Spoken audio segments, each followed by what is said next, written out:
Չնայած միջազգային կառույցների հոռետեսական կանխատեսումներին, տնտեսական աճի ցուցանիշի վերանայման անհրաժեշտություն կառավարությունն այս պահին չի տեսնում։ Էկոնոմիկայի նախարար Կարեն Ճշմարիտյանն այսօր կառավարության նիստից հետո պատասխանելով Ազատության հարցին պնդեց, ցուցանիշը վերանայելու հիմքեր այս պահին ընդհանրապես չկան։ Եթե մենք ունենայինք երամսյակով գոնե ինչ-որ մի տարբերություն առաջի 2 ամսվա նկատմամբ տնտեսական ակտիվության աճի, ես կարծում եմ, որ մեր համախառն ներքին արդյունքի աճը շատ չի տարբերվի տնտեսական ակտիվության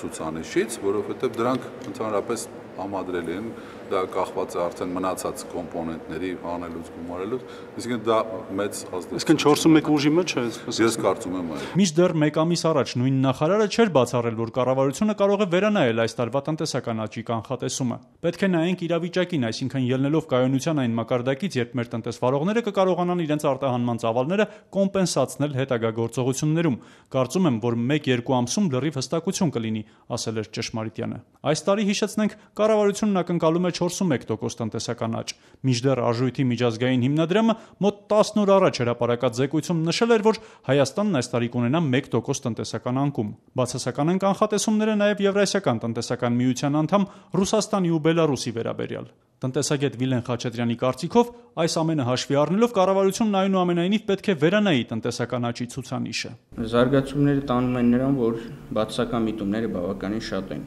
Ոչ միայն մեր տարածաշրջանում Եվրասիական տնտեսական միությունում, այլև համաշխարհային տնտեսության մեջ կա այսպիսի տնտեսական աճի որոշակի առումով կրճատման կամ անկման միտումներ։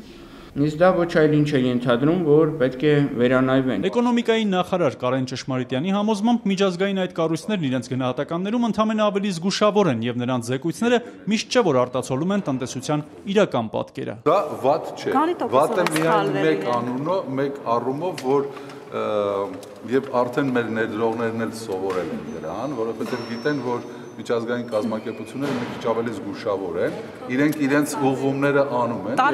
ներդրողներին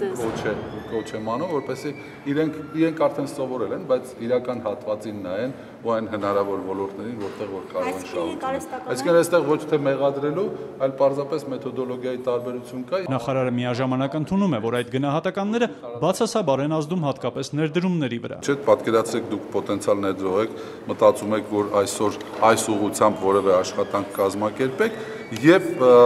կանխատեսման այդպիսի կանխատեսման դեպքում որոշակի վերապահումներ կամ սկսում եք լրացուցիչ թեկուզ ուսումնասիրություններ անել այդ շուկան ներմուծել։ Տնտեսագետ Վիլեն Խաչատրյանը թեև չի շղթում ներդրումների վրա միջազգային կառույցների գնահատականների ազդեցությունը, այդուհանդերձ ընդգծում է, որ միայն դրանք չեն ետ պահում գործարարներին Հայաստանում ներդրումներ անելուց։ Ես կուզեի իհարկե, որ շատ բարձր լիներ մեր վարկանիշը, ներդրումներ արվեին եւ այլն, բայց այդ վարկանիշ ստեղծողը եւ յուրաքանչյուր հայ եւ յուրաքանչյուր ձեռնարկություն եւ մեր տնտեսությունն ամբողջությամբ վերցրած։ Եթե այդ գործոնները մենք չենք ապահովում, բնականաբար խոսել, որ մենք կունենանք բարձր վարկանիշ, կարծում եմ տնտեսվարողները իրենք իսկ հարցում անելով կամ տեսնելով իրավիճակը համոզվում են այդ երևույթների մեջ։ Եվ վերջապես մի մոռացեք, որ մենք ունենք ընդամենը 3 միլիոնանոց շուկա, որը բավականին փոքր է եւ ներդրողները այդ շուկայում իրեն շատ ակտիվ չեն կարողանում զգալ, որովհետեւ չունեն մեծ բնակչություն կամ կարելի ասել գնողունակ մասսա։